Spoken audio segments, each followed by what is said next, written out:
The glass shattered against the wall before anyone at the table could breathe. A Navy officer decorated disciplined untouchable stood up so fast his chair hit the floor, and the whole restaurant went silent. He wasn't supposed to feel anything. He wasn't supposed to care. But one cruel joke about a woman he'd known for 11 minutes broke something in him that years of combat never touched. What happened next would change two broken families forever. If you're watching this from your own city tonight, drop it in the comments.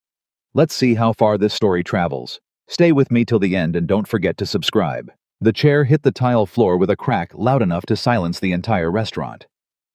Commander Grant Holloway didn't remember standing up. 1 second, he was sitting rigid in his dress shirt, jaw tight, hands flat on the table, the way they taught you to hold steady before a storm, and the next, he was on his feet, chest heaving, the laughter of his so-called friends dying in their throats. "Say that again," Grant said. His voice wasn't loud. It didn't need to be. 11 years in the Navy had taught him that quiet authority cuts deeper than shouting ever could. "Say it again, Danny. I want to hear you say it to her face." Danny Reyes. The man who'd orchestrated this entire humiliating evening blinked up at him with a half-smile still frozen on his lips, like he hadn't quite caught up to the fact that the joke had landed wrong. "Come on, man, you were just what?" Grant's eyes didn't move from him. Calling her a package deal, like she's a discount bundle at a grocery store, like her daughter is a problem to be solved. The table went dead silent. Across from Grant, Maya Carter sat, frozen, her fork halfway to her plate, her face flushed with the particular shame of a woman who had spent years bracing for exactly this moment, the moment a man's friends reminded her loudly and publicly that she came with baggage, that she was a single mother, that somehow in their eyes raising a 6-year-old alone made her less than whole. She had felt it the second she walked into the restaurant. The tension, the wrongness. 6 pairs of eyes on her like she was a specimen being evaluated, not a person being introduced. She'd almost turned around and left before she even sat down. Almost. Grant didn't sit back down. He stood there, one hand resting on the back of his overturned chair, looking at the 5 men and 2 women who had called themselves his closest friends for over a decade. "I came here because you told me this was a real date," he said slowly. "Not an audience, not a show.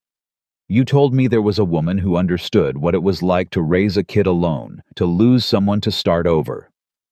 His voice cracked slightly, just slightly, on the word lose. "And instead, you turned her into a punchline before she even finished her appetizer." Danny raised both hands, trying to laugh it off. "Grant, it's just a joke, we're just messing. I don't find it funny." Grant's gaze swept the table, lingering on each face, like he was inspecting recruits who'd failed a drill. "None of you know what it's like. None of you have sat in a hospital hallway at 2 in the morning because your daughter spiked a fever, and you had no one to call. None of you have had to explain to a 4-year-old why her mother isn't coming home. So don't sit here and make jokes about people who are surviving something you can't even imagine." The restaurant had gone unnervingly quiet. Other diners pretending not to listen while clearly listening to every word. Maya's eyes were wet now, though she fought it, blinking hard, refusing to let it spill in front of strangers. She had heard men defend her before, usually half-heartedly, usually performatively, usually because they wanted something from her later. This was different. Grant wasn't performing. His hands were shaking slightly at his sides, the way a man's hands shake when he's holding back something much larger than anger. "I'm sorry," Grant said, turning to her. Now his voice dropping into something gentler, almost unrecognizable from the command tone he'd used seconds earlier. "I didn't know this is what tonight was going to be. If I had..." "You wouldn't have come?" Maya asked quietly. It wasn't accusatory. It was just honest. Tired, honest. The kind of honest that comes from years of disappointment building into a permanent low-grade exhaustion. Grant considered the question seriously, the way he considered everything, like there was a right answer and a wrong answer, and lives depended on getting it correct. "No," he said finally. "I would have come. I just would have told them to shut their mouths before we ever sat down." A small surprised laugh escaped her despite everything. It startled her more than it startled him. To understand how they'd ended up here at a table littered with humiliation and broken laughter, Two strangers who had never asked to be put on display. You had to go back 3 days to a cramped apartment outside Norfolk, Virginia, where Grant Holloway was failing spectacularly at convincing himself he didn't need anyone. Grant was 33 years old, a Navy commander with a service record that read like a recruitment poster. Meritorious commendations, 2 deployments, a leadership style that subordinates respected and feared in equal measure. But none of that mattered at 6 in the morning when his daughter Lily, age 7, was crying in the kitchen because her hair tie had broken, and she didn't know how to do the braid her mother used to do. Grant didn't know how to do the braid either. He'd tried. He'd watched 17 YouTube tutorials at 2 in the morning, more nights than he wanted to admit. His hands, steady enough to guide a destroyer through a storm, fumbled hopelessly with 3 strands of his daughter's hair. "It's okay, Lilybug," he said, kneeling beside her, gathering the pieces gently. "We'll figure something out. Ponytail today. Mom always did the braid."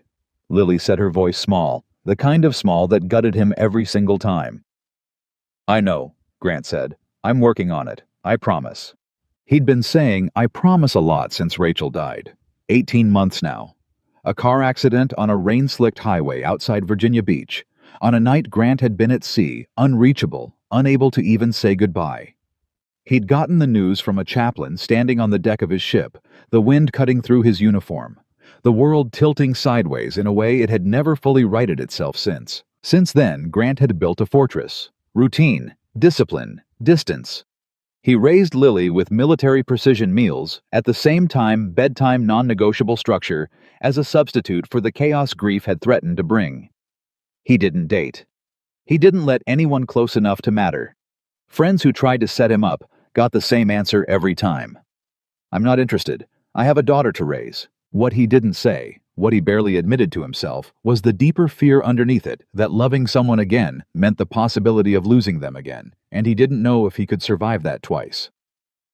2 hours away, in a small 2-bedroom house in Chesapeake, Maya Carter was having her own version of that morning. Her daughter Sophie, 6 years old, with a gap-toothed grin and an unsettling habit of asking exactly the questions adults spent their whole lives avoiding, was sitting at the kitchen table refusing to eat her cereal. "Why does Mr. Daniels next door have a daddy who lives with them, but I don't have a daddy who lives with us?" Maya's hand froze over the coffee pot. She'd answered variations of this question more times than she could count, and it never got easier. "Some families look different than others, sweetie. That's okay." "But why did my daddy leave?" Maya closed her eyes for half a second, steadying herself the way she'd learned to do, quick, invisible, practiced. "Your daddy had some things he needed to figure out, baby. That wasn't about you. That was never about you. It was a lie, technically.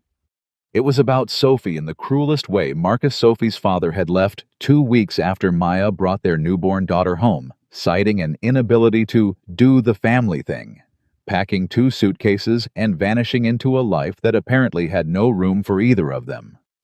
Maya had spent the 4 years since rebuilding herself from the wreckage working double shifts as a pediatric nurse, raising Sophie with a fierce, almost desperate love that tried to fill every gap her father had left behind. She didn't date, or rather, she'd tried exactly twice, and both times the men had backed away, the moment they realized dating her meant dating a package deal. A woman with a child who needed school pickups and pediatrician appointments, and someone who understood that Tuesday nights were not always available for spontaneity.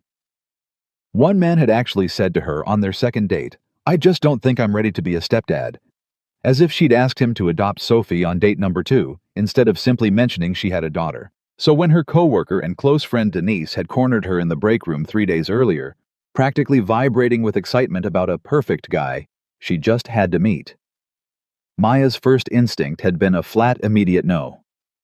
"He's a Navy officer," Denise had said. Like that explained everything. Single dad raising his daughter alone lost his wife. "He's not like the others, Maya, I swear. You two would actually understand each other. Denise, the last 3 guys you set me up with ran the second they heard the word daughter. This one's different. Trust me. Just one dinner. If it's terrible, you never have to see him again." Maya should have said no. Every instinct told her to say no. But there was something in Denise's insistence, some flicker of genuine hope she hadn't let herself feel in a long time that made her say against her better judgment, "Fine. One dinner. What neither of them knew, what Grant didn't know either, was that this dinner had been engineered by their mutual friend group into something far more elaborate and far crueler than a simple introduction. Denise and Danny, it turned out, had been dating for 2 months and had decided in a moment of misguided fun to turn the entire evening into a group spectacle, inviting 4 other friends to watch the magic happen. As Danny had put it in the group chat Grant never saw, it was in the truest sense a setup disguised as a kindness. The restaurant was called the Brass Anchor, a nautical-themed place near the base that Grant had been to a dozen times for work dinners. He arrived 7 minutes early, as he always did, dressed in a charcoal button-down that Lily had picked out for him that morning with surprising authority for a 7-year-old. "You look handsome, Daddy," she'd said, smoothing down his collar with small, serious hands. Mom would have liked that shirt. Grant had knelt down and hugged her tight enough to hide whatever was happening on his face. "Thank you, baby girl. I'll be back before bedtime. Mrs. Carrington's got you covered." "Are you going on a date?" Lily had asked with the directness only children possess. "It's just dinner with some friends." "That's what daddy people say when it's a date," Lily had said wisely, and Grant had laughed despite himself, marveling not for the first time at how his daughter seemed to understand emotional subtext better than most adults he knew. When Grant walked into the restaurant and saw the table 6 people instead of the 2 or 3, he'd expected his stomach had dropped slightly, a soldier's instinct for an ambush kicking in before his conscious mind caught up. But Danny had waved him over with such enthusiasm, introducing it as just a casual group thing, no pressure, that Grant had pushed the unease down and taken the open seat. Maya arrived 4 minutes later. Grant noticed her before she noticed the table's full size. She walked in wearing a simple navy dress, her dark hair pulled back, an expression on her face that suggested she was bracing herself for something. There was a tiredness in her eyes that Grant recognized instantly. Not laziness, not boredom, but the specific exhaustion of someone who had been carrying a weight alone for a very long time. He knew that exhaustion. He saw it in the mirror every morning. "You must be Maya," Danny said, standing to greet her with exaggerated charm. "This is Grant. Grant Maya." Maya's eyes found the table, 6 chairs, 6 faces, none of which matched the casual dinner she'd been promised, and something in her expression flickered a brief controlled panic, quickly suppressed. Grant saw it. He recognized it instantly because he felt the same thing rising in his own chest. "Hi," she said, sliding into the seat beside him, her voice carefully neutral. "I didn't realize this was a group thing." "Yeah," Grant said quietly, just for her. "Me neither." It was the first true thing either of them said to each other that night, and somehow it mattered more than any of the small talk that followed. For the first 20 minutes, the conversation stayed surface-level, performative, the way conversations do when an audience is watching. Denise kept steering questions toward Grant's military career, clearly trying to make him sound impressive. Danny kept making jokes that landed slightly too hard, slightly too pointed, the kind of jokes that are funny to everyone except the person they're about. But underneath the noise, something quieter was happening between Grant and Maya. Small moments. A look exchanged when Danny said something tone-deaf. A shared, barely suppressed eye roll when one of the other friends asked Maya with poorly disguised condescension, "So is it hard, doing it all by yourself?" "It's not by myself," Maya had said evenly. "I have my daughter. We do it together." Grant had felt something shift in his chest at that, a recognition sharp and sudden, like meeting his own reflection in a stranger's words. "What's your daughter's name?" he asked, leaning slightly toward her, lowering his voice as if to carve out a private conversation in the middle of a crowded table. "Sophie," Maya said, and for the first time that evening, her face softened into something genuine. "She's 6. Loud, opinionated, asks questions I have no idea how to answer." "I've got one of those," Grant said. "Lily, 7. She asked me this morning why I can't braid her hair like her mom used to." Something passed between them. Not pity, not sympathy exactly, but recognition. The specific, wordless understanding shared by people who have lost something essential and are rebuilding from the wreckage piece by piece without a manual. "What happened?" Maya asked gently. If you don't mind me asking. Car accident, 18 months ago. Grant's jaw tightened, the old armor sliding back into place out of habit. I was deployed. I wasn't there. I'm sorry, Maya said, and it didn't sound rehearsed the way condolences so often do. It sounded like she actually meant it. What about you? Grant asked. Sophie's dad. Maya's expression flickered old pain surfacing briefly before she pushed it back down. He left. 2 weeks after she was born. Decided fatherhood wasn't for him. She said it flatly, the way you describe an old injury that's healed crooked but no longer hurts the way it used to. It's fine. We're fine. You don't have to say it's fine, Grant said quietly. Not to me. Maya looked at him, then really looked at him, and something in her guarded expression cracked slightly. Most people want me to say it's fine. It makes them more comfortable. I'm not most people, Grant said. It wasn't a line. It wasn't an attempt at charm. It was simply true, and they both seemed to recognize it in the silence that followed. The night might have continued like that, a slow, careful unspooling of two guarded people, finding unexpected common ground beneath the noise of an oblivious audience, if Danny hadn't decided somewhere around the second round of drinks that the evening needed more entertainment. So, Danny said, grinning at the table, clearly pleased with himself. Grant, you ever think about what it's like dating someone with a kid already? I mean, it's basically a package deal, right? Buy one, get one free. Except the free one screams at 3 a.m. and needs a college fund.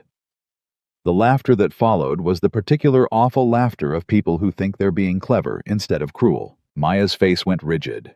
Grant watched her hands tighten in her lap, watched her chin lift slightly in that defensive posture he recognized from his own daughter when other kids said something thoughtless about her not having a mother. It was the posture of someone bracing for impact, someone who had absorbed this exact humiliation enough times to know exactly how to survive it without visibly breaking. But she shouldn't have had to. That was the thought that crystallized in Grant's mind with sudden absolute clarity, sharper and louder than anything else at the table. She shouldn't have had to brace herself. She shouldn't have had to sit here in a restaurant on what was supposed to be a kind gesture from friends and absorb a joke about her own daughter being a free burden. Something in Grant, something disciplined, controlled, military-trained, finally snapped. He didn't yell. He didn't make a scene in the way people expect a scene to look. He simply stood the chair, scraping back hard enough to fall, and the table went silent, in the particular way rooms go silent when someone who is normally calm suddenly isn't. Say that again, he said. And this brings us back to where we began. Grant standing over the wreckage of his friend's cruelty voice, low and lethal, defending a woman he'd known for less than an hour, with a ferocity that surprised even himself. After Grant's confrontation, the table dissolved into awkward apologies and avoided eye contact. Danny mumbled something resembling regret. Denise looked mortified, clearly realizing too late what her fun idea had actually cost. The other friends found sudden, urgent interest in their phones. Grant didn't sit back down. He looked at Maya. Can I walk you out? Maya hesitated only a moment before nodding, gathering her purse with hands that weren't quite steady. They left together, the restaurant door swinging shut behind them, cutting off the murmur of the table they'd left behind. Outside, the evening air was cool, carrying the faint salt smell that always hung near the base. Maya wrapped her arms around herself, not quite from cold. You didn't have to do that, she said. Yes, I did, Grant said simply. Most people just let it slide. It's easier. I'm not interested in easier. Grant ran a hand through his hair, some of the rigid command posture finally cracking, revealing the tired, uncertain man underneath the uniform discipline. I'm sorry. About tonight. About all of it. I didn't know what they were planning. I believe you, Maya said, and she did. There was something about the way he'd stood up, not for show, not for points, but because something in him genuinely couldn't tolerate watching her be diminished, that told her this wasn't performance. They stood in silence for a moment, the kind of silence that should have felt awkward, but instead felt oddly comfortable, two exhausted people finding unexpected rest in each other's company. For what it's worth, Grant said finally, I don't think you're a package deal. I think Sophie's lucky to have a mother who fights that hard for her even when nobody's looking." Maya's eyes filled, and this time she didn't fight it. "Nobody's ever said that to me before. Not like that." "Well?" Grant said, a small, rare smile breaking through his tired expression. "Maybe it's time someone did." "This wasn't exactly the date I expected," Maya said, a tired laugh escaping her. "No," Grant agreed. "But I don't think I'm ready for it to be over yet." He said it carefully, almost surprised at his own words, like a man testing weight on a leg. He wasn't sure could hold him anymore. Maya studied him for a long moment. This stranger who had stood up for her with the same calm, immovable authority she imagined he used. Commanding sailors through a storm, this man who carried his own grief in the same careful, contained way she carried hers. "There's a coffee shop 2 blocks from here," she said finally. "Quiet, no audience." Grant's smile widened just slightly. "Lead the way, Commander." "That's your title, not mine," Maya said, falling into step beside him. "Tonight," Grant said, "I think you earned it more than I did." They walked together into the cool Virginia evening, away from the wreckage of a prank that had been designed for entertainment and had instead, against every intention of the people who orchestrated it, become something neither of them expected. The fragile, terrifying beginning of something real. Behind them, the restaurant lights faded into the dark. Ahead of them, neither could have known yet just how much courage it would take, not the kind learned in military drills or hospital corridors, but the quieter, harder courage required to let someone in after you'd spent years building walls, strong enough to survive losing everything once already. Neither of them said it out loud that night, but both of them felt it walking side by side through streets. Neither particularly noticed for the first time in longer than either cared to admit. The ache of loneliness had quieted, if only slightly, if only for now. It was not love. Not yet. It was something smaller and more fragile than that recognition. The particular relief of being seen fully by someone who understood exactly what it cost to keep going when everyone else had stopped watching. And as they reached the door of the small coffee shop, its windows glowing warm against the darkening evening, neither Grant Holloway nor Maya Carter could have predicted how far this unlikely beginning would carry them through quiet confessions, through a 6-year-old's unbearably honest question, through the long, uncertain work of learning to trust again after loss, had taught them both that staying was never guaranteed. But for tonight, it was enough simply to walk forward together into whatever came next. The coffee shop was nearly empty by the time they stepped inside, just an older couple finishing a slice of pie near the window, and a barista wiping down the espresso machine with the unhurried rhythm of someone counting down the minutes until closing. Maya chose a table in the back corner, away from the door, away from anyone who might recognize either of them, and Grant understood the instinct, without needing it explained. After 18 months of being watched by neighbors who pitied him, by sailors who whispered about the widowed commander, by his own daughter's wide, searching eyes. Every time he came home late, he knew exactly what it felt like to crave a corner where nobody was looking. "Coffee or something stronger?" he asked, already reaching for his wallet. "Coffee," Maya said. "I'm working a 12-hour shift tomorrow, pediatric floor. I can't afford a hangover and a 6-year-old who wakes up at 5:45 like clockwork." Grant almost laughed. "Lily's 5:50. We could set our watches by these kids." "Mine's worse on weekends," Maya said, like she's punishing me for trying to sleep in. That's a universal law of small children. The moment you actually need rest, they develop opinions about pancakes. It was such a small joke, such an ordinary observation, but it landed between them with unexpected weight. The relief of talking to someone who didn't need the rules of single parenthood, explained to them who didn't tilt their head with that practiced, sympathetic expression people used right before saying something well-meaning and useless. Grant ordered 2 coffees, black, no explanation needed, and when he set hers down across from her, Maya wrapped both hands around the cup like she was trying to absorb the warmth straight into her bones. "Can I ask you something?" she said, her eyes steady on him now, in a way they hadn't been at the restaurant where the noise and the audience had given her permission to look elsewhere. "Go ahead." "Why did you actually agree to tonight? You don't seem like a man who gets talked into blind dates." Grant turned his cup slowly on the table, considering the question with the same deliberate care he gave everything. "Honestly, I didn't want to. Danny's been after me for months, ever since..." He stopped the sentence catching on something raw. Ever since Rachel. He kept saying Lily needed a mother figure, that I couldn't raise her alone forever, that it wasn't healthy for either of us. I think he meant well. I think he just doesn't understand that grief doesn't work on anyone else's timeline. No, Maya agreed quietly. It really doesn't. So why'd I say yes tonight? Grant continued. Honestly, I was tired of arguing about it. Tired of the same conversation on a loop. I figured if I went once, sat through one bad dinner, they'd finally stop asking. He looked up at her, something almost sheepish crossing his face. I didn't expect it to actually mean anything. Gee, thanks, Maya said, but there was no edge in it, just a faint, tired smile. That's not what I meant. Grant's voice softened. I meant I walked in expecting nothing, lower than nothing. I expected an hour of forced conversation, and then 6 months of peace from Danny's matchmaking. I didn't expect... He gestured vaguely between them, unable to finish the sentence, unsure himself what word belonged there. I know, Maya said. I expected the same thing. Denise has set me up twice before, both disasters.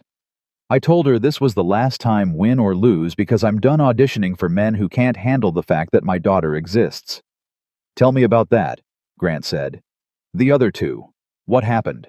Maya exhaled slowly, like she was deciding how much of the old wound to reopen for a stranger.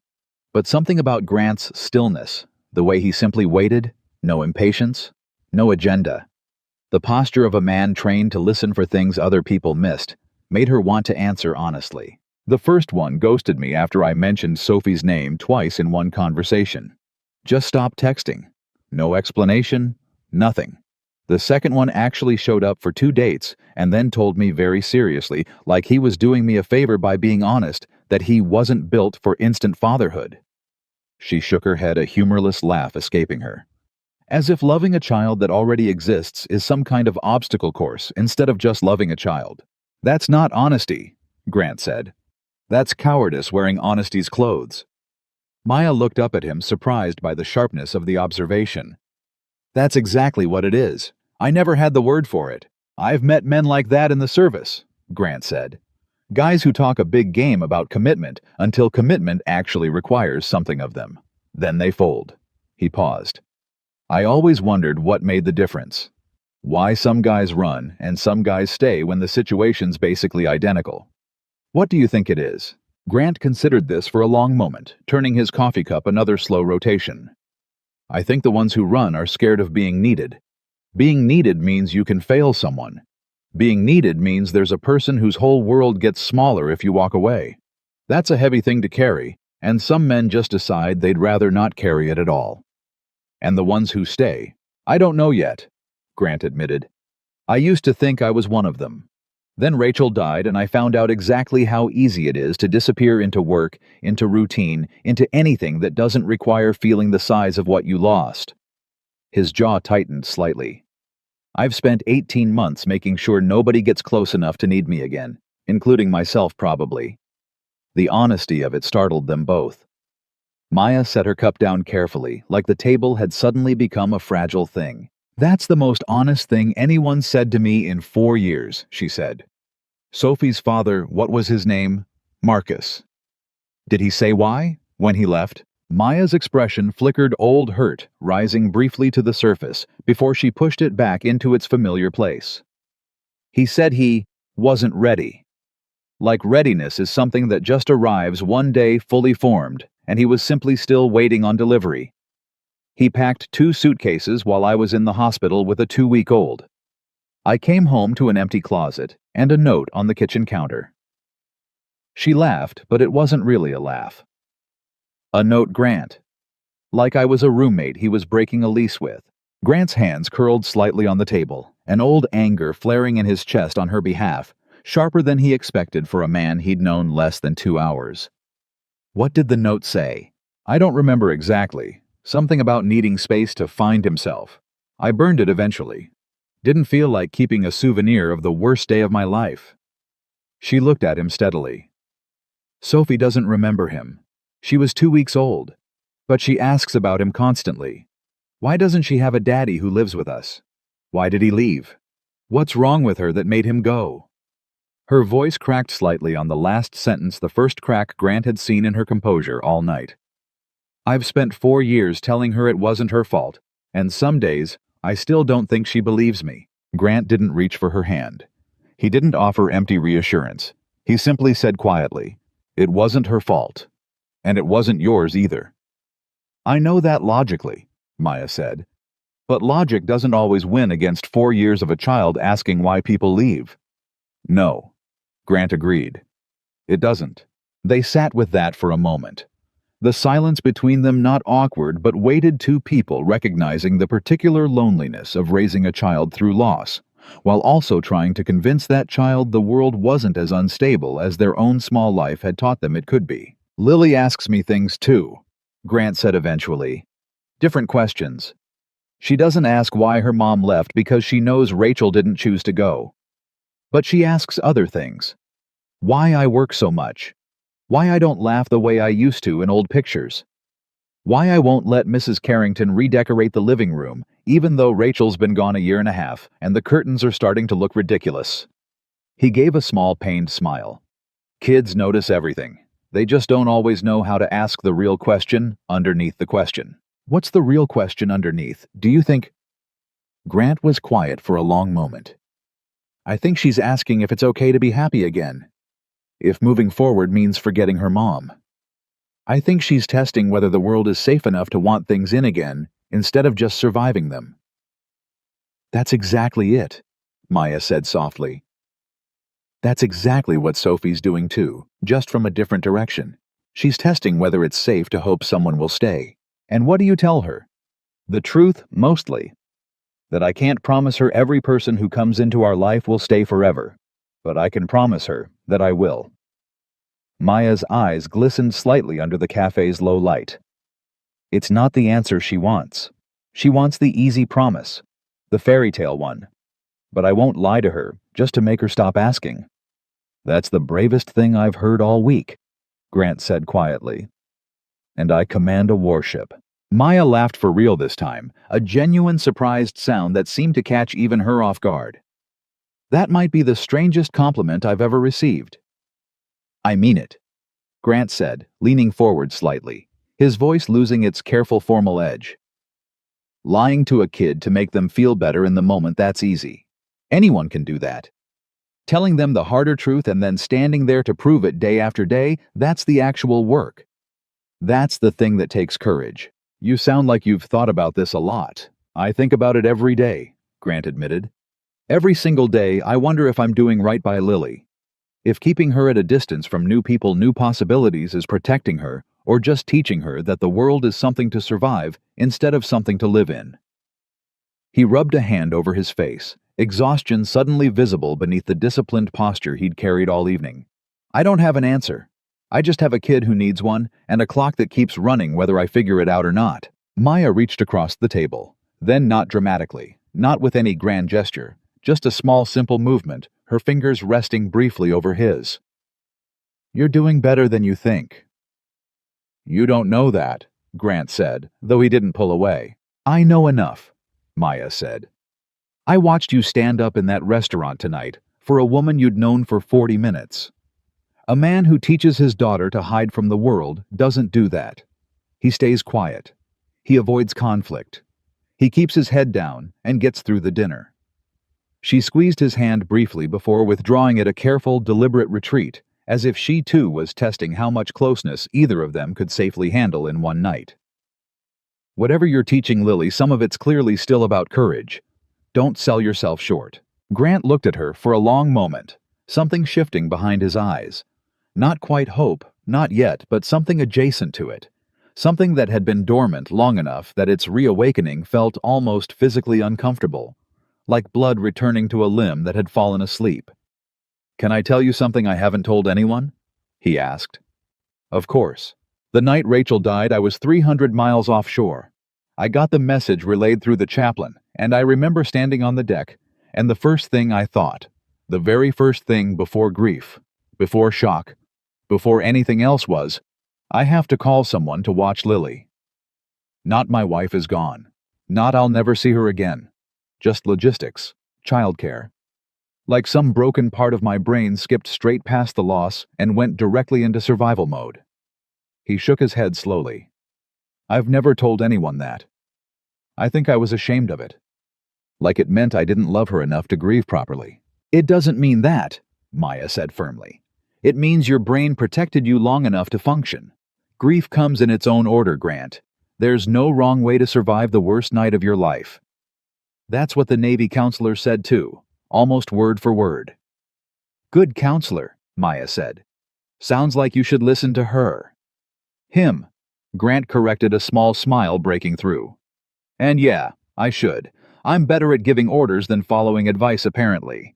Occupational hazard, Maya said. They talked for nearly 2 more hours after that. Not about logistics or careers, or the surface things people usually use to fill silence on a first encounter, but about the real architecture of their lives. Maya told him about her job on the pediatric floor, about the particular ache of treating other people's children, while her own daughter was at home with a babysitter, about the guilt that lived permanently in her chest, no matter how necessary the work was. Grant told her about deployments, about coming home to a daughter who'd grown 2 inches, and learned to read in his absence, about the strange, hollow feeling of missing milestones for a paycheck, and a sense of duty that used to feel like enough, and now sometimes didn't. Do you regret it? Maya asked at one point. The Navy, choosing it, staying in it even after Rachel. Grant thought about the question seriously, the way he thought about everything.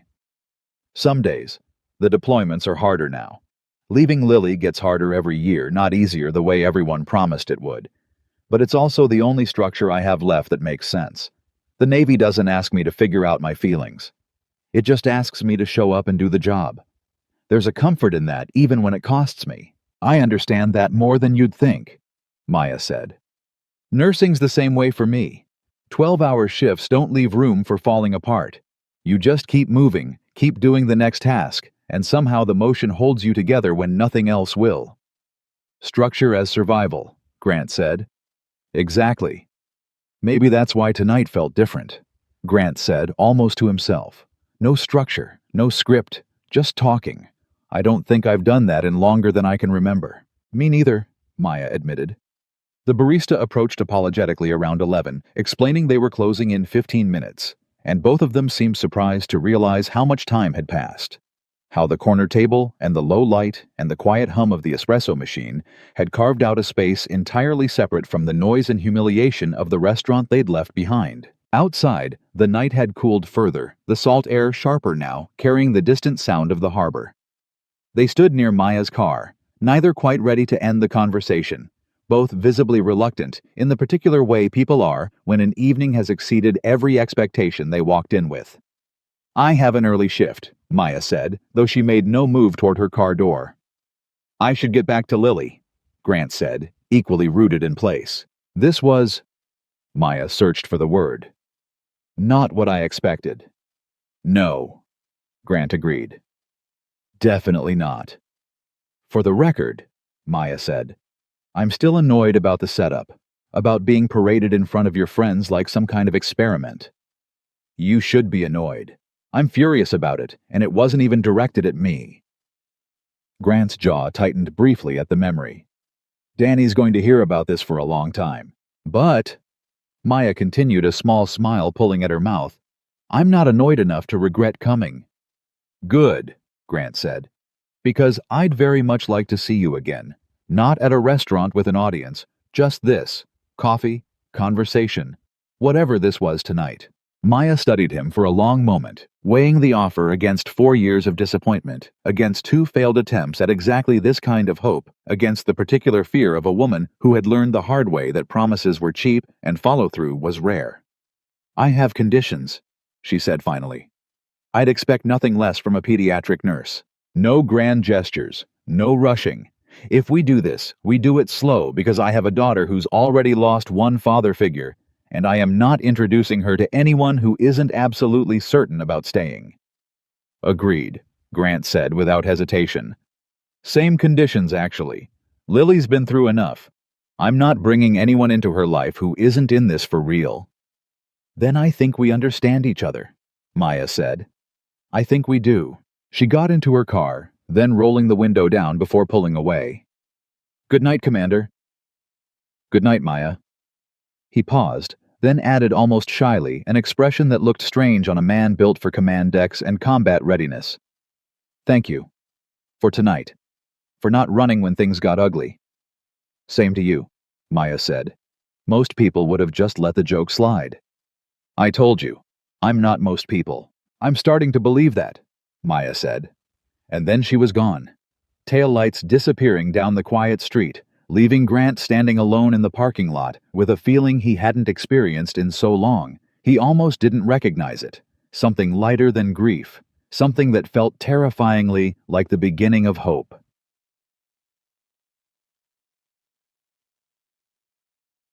He didn't sleep much that night.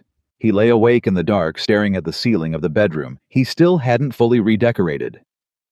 Since Rachel died, running the evening back through his mind in pieces. Maya's hand briefly over his, the steady way she'd talked about her daughter's pain, without flinching from it.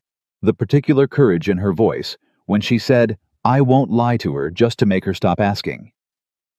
It felt in a way he couldn't quite articulate, like meeting someone who spoke the exact same language of loss and survival that he'd been speaking alone for 18 months with nobody around who understood the dialect. Around midnight, his phone buzzed. A text from an unknown number, though he knew immediately who it was. Got your number from Denise. Hope that's not too forward of me. Maya. He smiled in the dark, typing back quickly. Not forward at all. Glad you did. Sophie's already asleep. House is quiet. Thinking about tonight. Same here. Lily's asleep too. Mrs. Carrington said she went down easy. Good. Can I ask you something? You don't have to answer if it's too much. Go ahead. There was a pause before the next message came through, longer than the others, like she'd typed and deleted several versions before settling on the final one. Are you actually ready for this? Not just tonight, but the bigger thing. Because I've been burned by men who said all the right things in the moment and disappeared the second it got hard. I need to know if you're one of those men before this goes any further. Grant stared at the message for a long time before answering. Aware of the weight the question carried. Aware that his answer mattered in a way few things had mattered to him since the chaplain's voice had cut through the wind on that ship deck 18 months ago. I don't know if I'm ready, he typed finally. I haven't let myself be ready for anything in a long time. But I know I don't want to walk away from tonight pretending it didn't matter. That has to count for something. It does, Maya wrote back. It counts for a lot, actually. Can I take you to dinner this weekend? Just us. No audience. I'll even let you pick the restaurant, so Danny can't sabotage it. A small laugh emoji came through the first lighthearted thing in the exchange. Deal. But I'm choosing somewhere with bad lighting and worse music, so there's zero chance of romance overpowering my common sense. Sounds perfect, Grant typed. I look forward to being thoroughly unromantic with you. Good night, Grant. Good night, Maya. He set the phone down on the nightstand, staring at the ceiling again, but this time the silence of the house didn't feel quite as heavy as it usually did. For the first time in 18 months, the quiet didn't feel like absence. It felt strangely like the beginning of something filling the space Rachel had left behind, not replacing her, never that, but existing alongside the grief in a way Grant hadn't believed was possible until tonight. Down the hall, Lily slept peacefully, unaware that her father's careful, controlled world had shifted slightly on its axis that evening. Unaware that a woman named Maya Carter and a 6-year-old girl named Sophie were about to become a quiet, persistent presence in both their lives. Slowly, carefully, with the deliberate caution of two people who understood exactly what was at stake when you let someone back into a heart that had already survived breaking once. In Chesapeake, Maya lay in her own bed, phone resting on her chest, replaying the evening with a kind of cautious wonder she hadn't allowed herself to feel in years. She thought of Sophie, asleep in the next room, of the question her daughter asked almost weekly. Why did my daddy leave? And felt for the first time a small flicker of something that wasn't quite hope, but was adjacent to it, close enough to touch. She thought about Grant's hands, shaking slightly, as he confronted his friends at the table.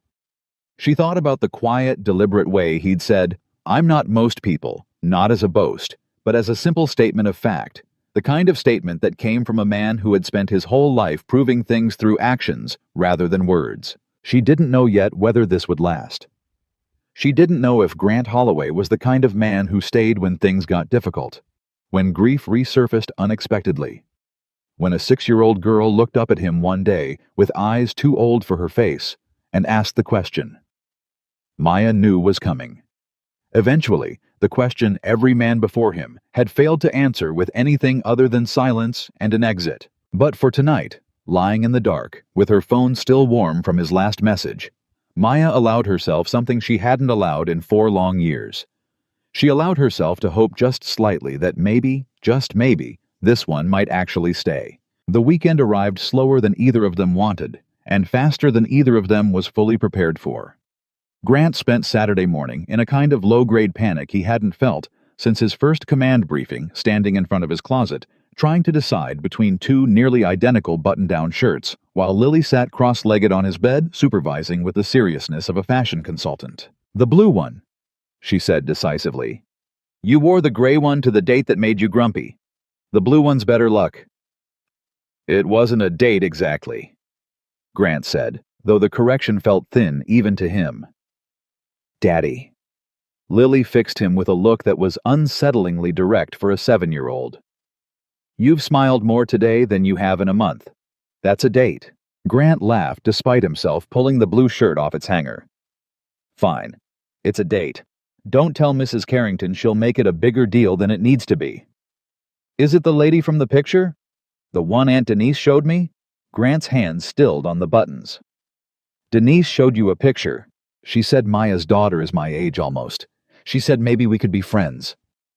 Lily's voice carried a careful neutrality that Grant recognized instantly, the same defensive flatness he heard in his own voice when he talked about things that scared him. "Is she gonna replace Mom?" The question landed like a blow, exactly the kind of blow Grant had been bracing for since the moment Maya's name first entered his daughter's orbit.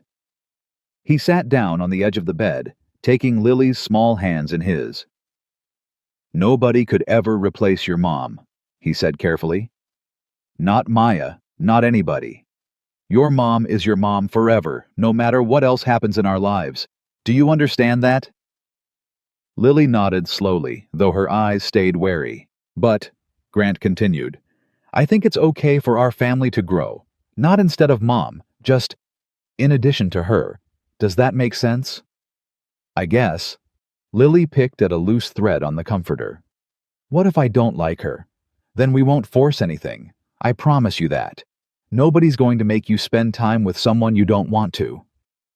"What if I do like her, and then she leaves? Like Mom left?" Grant felt the question settle into his chest with physical weight. This was the real fear, the one underneath all the others, the one he'd been carrying himself without fully naming it. "Your mom didn't choose to leave, baby. That was an accident. Nobody chose that."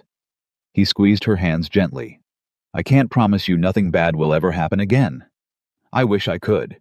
But I can promise you that I'm not going to bring anyone into our life who isn't serious about staying. That's a promise I'm making to you, not just to myself." Lily studied him for a long moment with an intensity that made Grant feel not for the first time like his daughter could see straight through every careful word he chose. "Okay," she said finally, "but I get to meet her before anything gets serious. That's my rule." "That's fair," Grant said, fighting back a smile at the business-like tone she'd adopted, so similar to his own command voice. It was almost eerie. "Deal." Across town, Maya was having a nearly identical conversation, though Sophie's approach was considerably less diplomatic than Lily's. "Is the Navy man gonna be my new daddy?" Sophie asked, perched on the bathroom counter, while Maya tried to apply mascara with hands that kept threatening to shake. "He's a friend, Soph. We're just getting dinner." "Denise said you really liked him. She said you texted him 100 times last night." "It was not 100 times," Maya said, though it had embarrassingly been close to 30.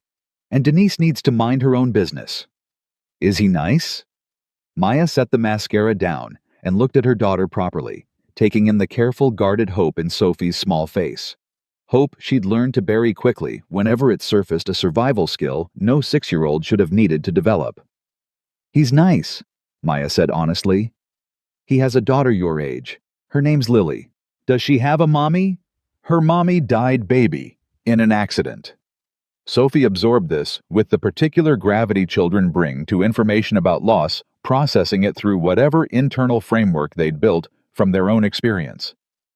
So she doesn't have a mommy, and I don't have a daddy. That's right. That's sad, Sophie said simply. And then, after a pause that contained more wisdom than Maya expected from a kindergartner, maybe we could be sad together. That's better than being sad alone. Maya had to turn away briefly, blinking hard against sudden tears, overwhelmed by the simple, devastating clarity of her daughter's logic. Maybe, she managed. We'll see. Can I meet her, Lily? Eventually, baby. Let me and her dad figure some things out first. Why? If you like him and I might like her, why do we have to wait? Maya knelt down to Sophie's eye level, taking her small hands the same way Grant had taken Lily's hands across town, though neither of them knew it in that moment. Because grown-up relationships take time to build right, sweetie. I don't want to rush this and get it wrong. I don't want you to get attached to someone and then have them disappear like... She stopped herself before finishing the sentence, but Sophie finished it for her anyway. Like Daddy did. Yeah, Maya admitted softly. Like that. I won't do that to you again. I promise. Sophie nodded, accepting this with the strange premature maturity that abandonment teaches children too young to need it. Okay, I'll wait. But I want to meet her soon. I don't have any friends whose mommy is gone too. I think we'd understand each other. Maya pulled her daughter into a tight hug, unable to speak for a moment, humbled by the wisdom and openness of a child who had every reason to be guarded and somehow impossibly still chose hope. The restaurant Maya picked was true to her promise, gloriously unromantic, a diner near the hospital with fluorescent lighting, vinyl booths, and a jukebox playing classic rock at a volume just loud enough to require leaning in to hear each other.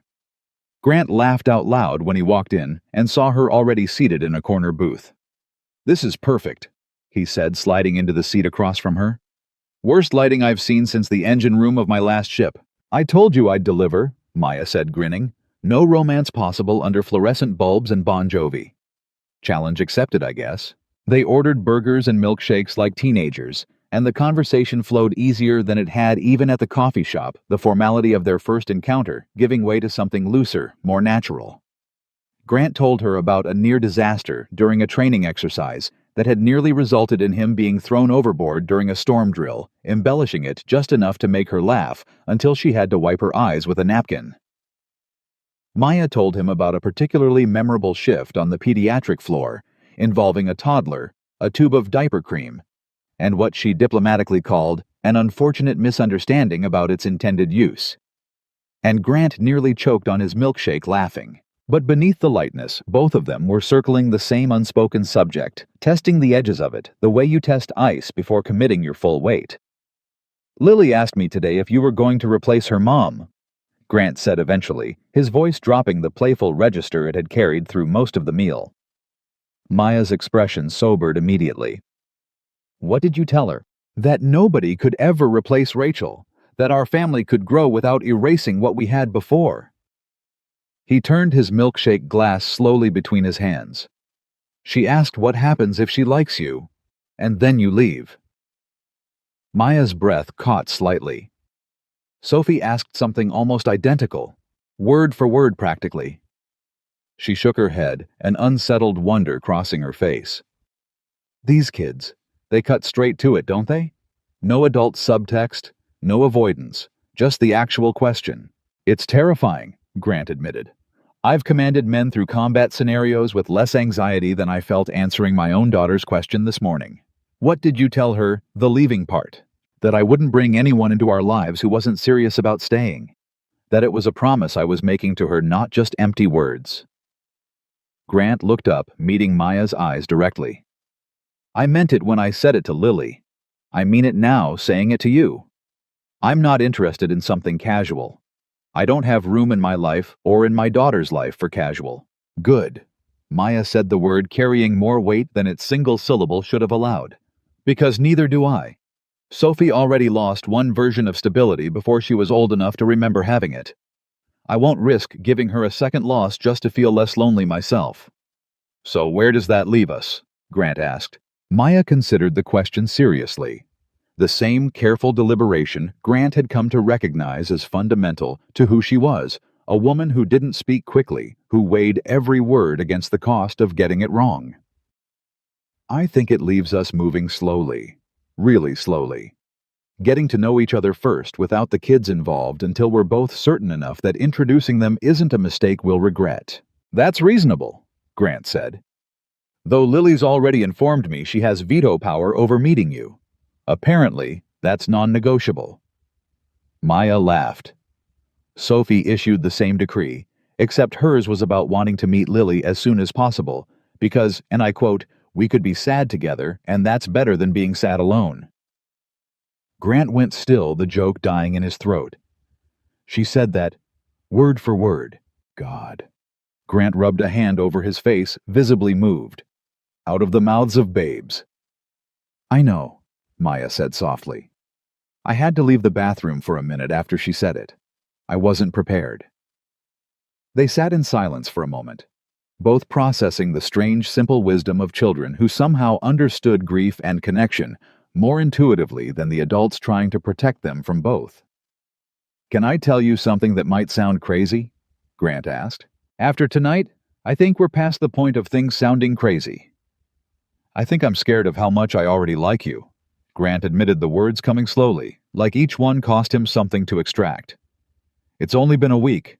I shouldn't feel anything this strong this fast. It doesn't make sense, and I don't trust things that don't make sense. Maya reached across the table this time without hesitation, taking his hand fully in hers. I feel the same thing, and I've spent 4 years building a wall specifically designed to prevent exactly this kind of feeling. So believe me, I understand the fear. What if it's just, I don't know? What if it's just grief looking for somewhere to land? What if I'm not actually ready, and I'm mistaking relief for something real? It was the most vulnerable thing Grant had said yet.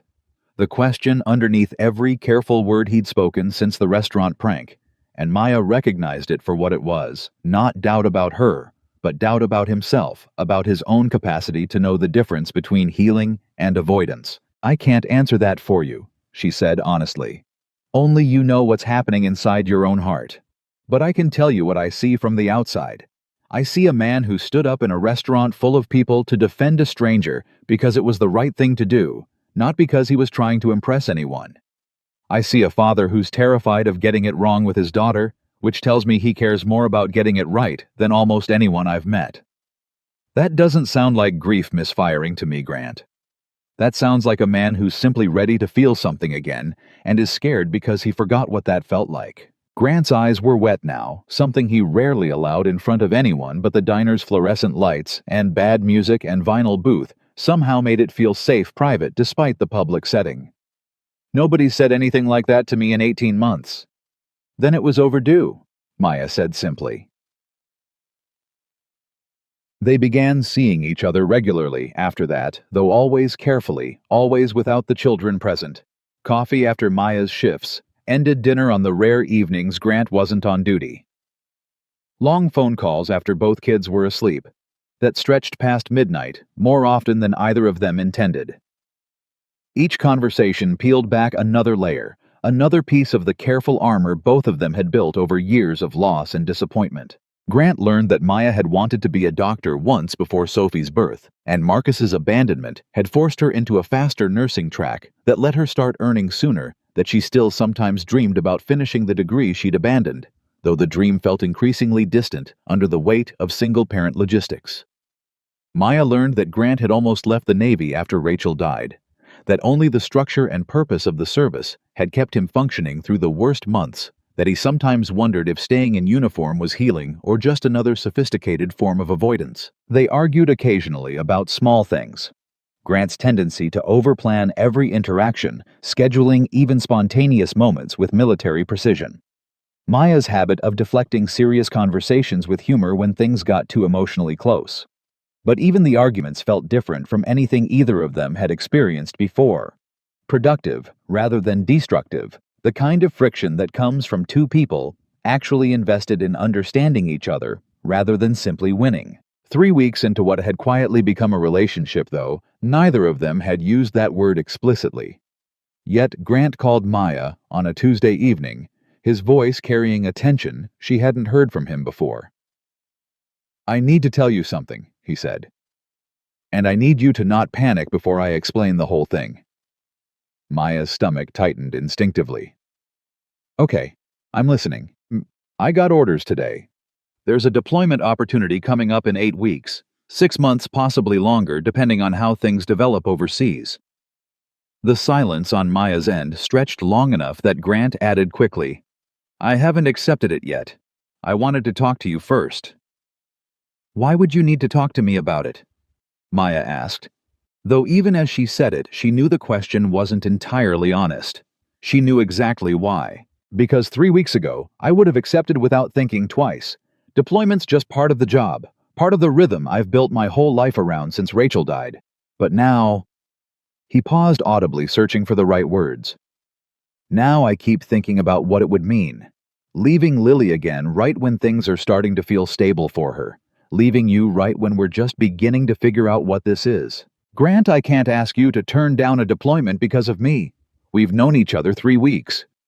"It's not just because of you," Grant said. "It's because I'm starting to actually want a life outside the uniform for the first time since Rachel died. And I don't know what to do with that feeling. It scares me more than any deployment ever has."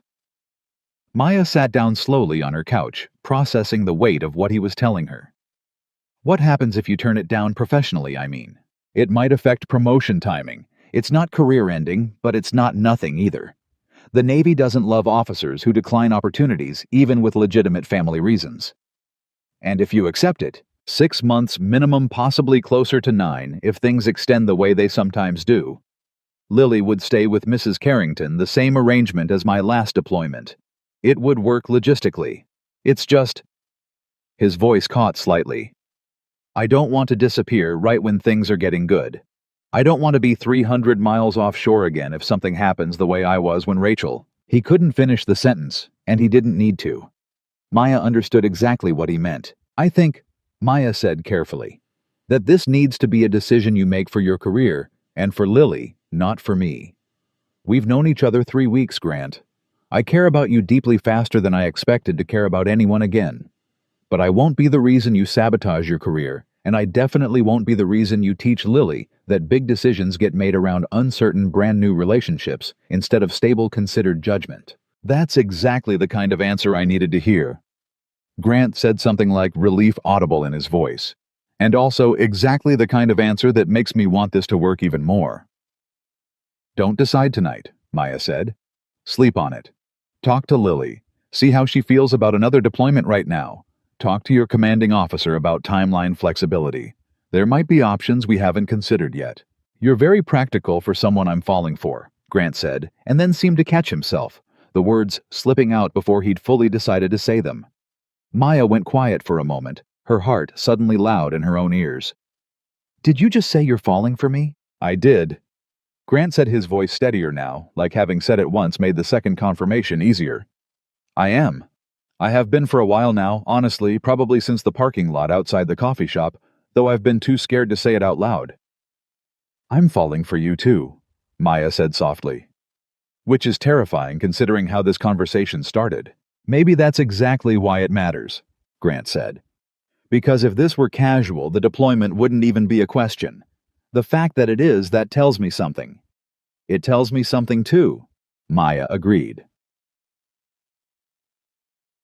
Grant spent the following days in a state of careful deliberation, the kind of methodical decision-making process he applied to every major choice in his life, weighing variables, consulting his commanding officer, having long, honest conversations with Lily about what deployment would mean for both of them. "Would you be gone a long time?" Lily asked one evening, sitting at the kitchen table doing homework while Grant prepared dinner. "Maybe 6 months. Maybe longer." "That's a really long time," Lily said, her pencil stilling on the page. "Last time you were gone, that's when Mom—" She didn't finish the sentence, but Grant heard every unspoken word in the silence that followed. He turned off the stove and sat down across from her, taking her hands the way he always did when conversations turned serious. "I know that's scary, baby. I know what happened last time makes this feel even harder. What if something happens again while you're gone? I can't promise you nothing bad will ever happen. Grant said the same honest answer he'd given before, the only answer he was willing to give. But I can promise you, I'm thinking really hard about this decision because I don't want to be away from you, especially not now. Is it because of Maya? Lily asked with the directness that always seemed to catch him off guard. Partly, Grant admitted. But mostly it's because of you. I don't want to miss 6 more months of your life when I've already missed so much. Lily considered this for a long moment, chewing on the end of her pencil in a habit she'd inherited from Rachel, a small physical echo that still occasionally stole Grant's breath when he noticed it. I think you should do whatever makes you the best dad, she said finally. If staying makes you better, stay. If going makes you better at your job, and being better at your job makes you happier, then maybe go.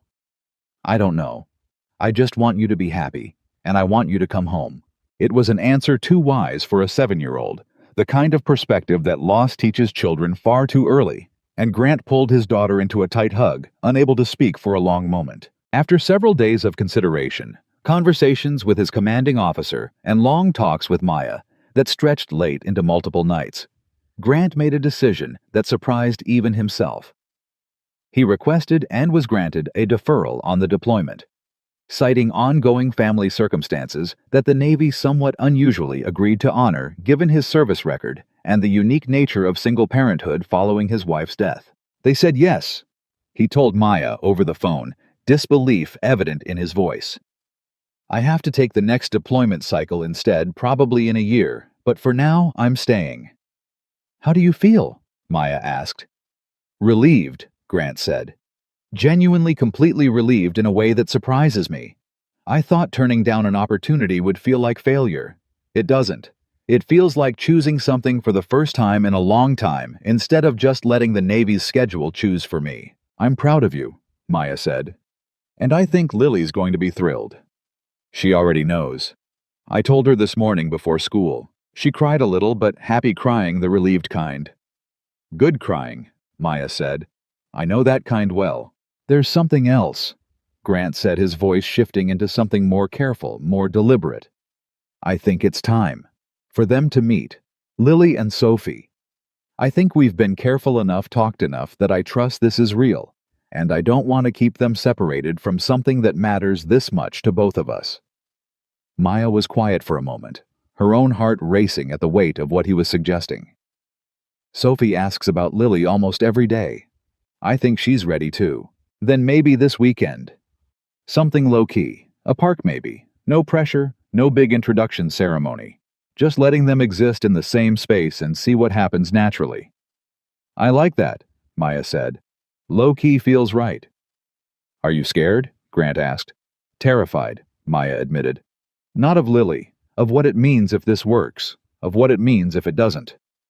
Same here, Grant said. But I think we've done enough careful waiting. I think it's time to find out. Okay, Maya said, a mixture of fear and hope tangled together in her voice, the same complicated cocktail of emotion that had been building in both of them since the night a cruel joke at a restaurant table had accidentally introduced them to something neither of them had been looking for, and both of them, it turned out, had desperately needed. This weekend, then, Grant said. This weekend. Maya confirmed, and somewhere beneath the fear, a quiet, persistent hope continued building in both of them, the fragile, unstoppable momentum of 2 broken families, inching carefully and deliberately toward becoming something whole. Saturday morning arrived with a particular kind of nervous energy in both households, the kind that comes before something that matters too much to pretend otherwise. Grant stood in his kitchen, watching Lily methodically select and reject 3 different outfits before settling on a yellow sundress she insisted made her look friendly. While across town, Maya found herself doing something almost identical, helping Sophie choose between hair ribbons with the gravity of a diplomatic summit. Does it matter what ribbon I wear? Sophie asked, holding up a pink one and a purple one with equal seriousness. Not really, baby. Lily's not going to judge you on ribbons. What if she doesn't like me? Maya knelt down, taking her daughter's small shoulders in her hands. She's going to like you. You're funny and kind, and you ask the best questions of anyone I know. There's nothing not to like. What if I don't like her? Then that's okay too. We're not going to force anything. This is just two kids meeting at a park, nothing more than that." But it was more than that, and everyone involved knew it, even the children who had absorbed enough of the careful tension surrounding this meeting to understand its weight without being told explicitly what was at stake. The park Grant had chosen sat halfway between their two homes, a sprawling green space, with a playground on one end and a walking trail circling a small pond on the other, picked specifically for its neutrality, its lack of significance to either family's existing routines. Grant arrived first. Lily's hand gripped tightly in his own as they walked toward the bench he'd designated as their meeting spot, his stomach tighter than it had been before most combat exercises. "You okay, Lilybug?" "I'm okay," Lily said, though her grip on his hand suggested otherwise. "Are you nervous?" "A little," Grant admitted, deciding honesty served them both better than false calm. "I want this to go well. I want you to like them." "I'll try," Lily said solemnly, as if she were accepting an assignment rather than a social invitation. They spotted Maya and Sophie approaching from the parking lot a few minutes later, and Grant felt something in his chest tighten and release simultaneously at the sight of them. Maya, in a simple sundress, looking as nervous as he felt, despite her practiced composure. Sophie skipping slightly ahead with the fearless energy children bring to uncertain situations adults have taught them to dread. "Hi," Maya said, a little breathless, as they closed the distance. "Hi," Grant said. And for a moment the two of them just looked at each other. All the careful weeks of phone calls and coffee dates and late-night conversations distilled into this single-charged moment where their separate lives were finally irreversibly beginning to merge. Then Sophie broke the spell entirely, marching straight up to Lily with the directness only a 6-year-old could manage. "Hi, I'm Sophie. Are you Lily?"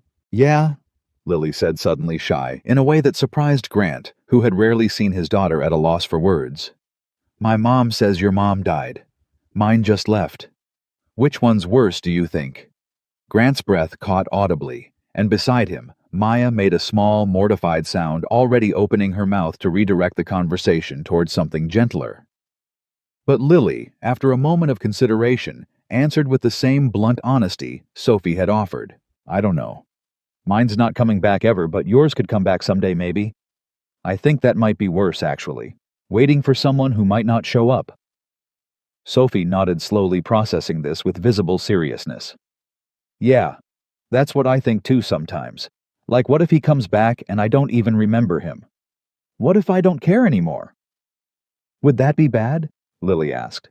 "Not caring?" "I don't know," Sophie said. "Maybe it would just be easier." The two adults stood frozen a few feet away, neither quite sure whether to intervene in a conversation that was in its own strange 6-year-old logic, more honest and more healing than anything either of them had managed to offer their daughters in years of careful, protective half-truths. "Do you want to go on the swings?" Sophie asked suddenly, the heaviness of the previous exchange evaporating with the swift emotional pivot only children seem capable of. "Okay," Lily said, and just like that the two girls were running toward the playground together. The careful distance between them collapsed entirely, leaving Grant and Maya standing alone, staring after them in stunned silence. "Did that really just happen?" Maya asked finally. "I think our daughters just processed more trauma in 90 seconds than either of us has managed in years of therapy." Grant said, equal parts amazed and unsettled. "Should we be worried about what they said?" Grant watched the two girls climbing onto adjacent swings, already chattering animatedly about something unrelated to grief or abandonment, the heavy conversation apparently filed away and forgotten with the swift resilience children possess. "I don't think so. I think they just needed to say it out loud to someone who actually understood. We've been so careful protecting them from those questions, maybe we forgot they needed somewhere safe to ask them."